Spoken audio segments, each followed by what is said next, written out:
केंद्र शासनाच्या प्रधानमंत्री किसान सन्मान योजनेचा लाभ घेत असाल तर कुटुंबातील पती पत्नी यापैकी एका किंवा 18 वर्षे वय पूर्ण असलेल्या मुलांना घेता येणार असून वारस हक्काने या योजनेचा लाभ मिळणार आहे। नवीन शेत विकत घेणाऱ्यांसाठी ही योजना आता बंद राहणार आहे।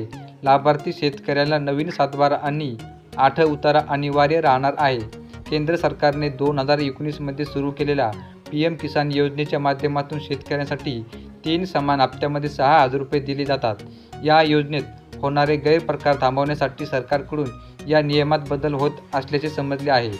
कुटुंबातील पती पत्नी यापैकी एकाची 2019 पूर्वी जमिनीत नोंद असेल तर लाभ घेता येतो, परंतु 2019 नंतर नवीन जमीन शेतकऱ्यांच्या नावावर आलेली असेल तसेच माहेरीकडील जमीन नावावर आहे म्हणून अर्ज केला असला तरी पती लाभ घेत असेल तर पत्नीला हा लाभ घेता येणार नाही।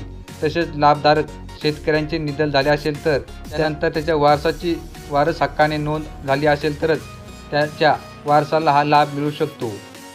तर नोंदणीसाठी कोणकोणती कागदपत्रे लागतात ते देखील जाणून घेऊया।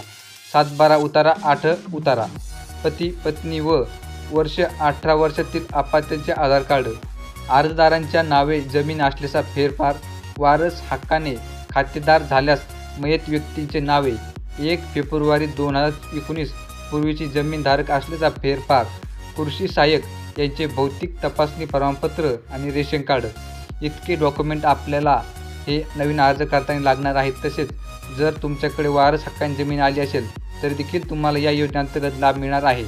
अशा प्रकारची महत्त्वपूर्ण अपडेट होती। ही माहिती आपल्या इतर शेतकऱ्यांपर्यंत शेअर करायला विसरू नका। या योजनेसंदर्भाच्या आणि सरकारी योजनेसंदर्भाच्या महत्त्वपूर्ण अपडेट, सरकारी योजनेची माहितीचे व्हिडिओ पाहण्यासाठी आपलं YouTube चॅनल सबस्क्राईब करायला विसरू नका।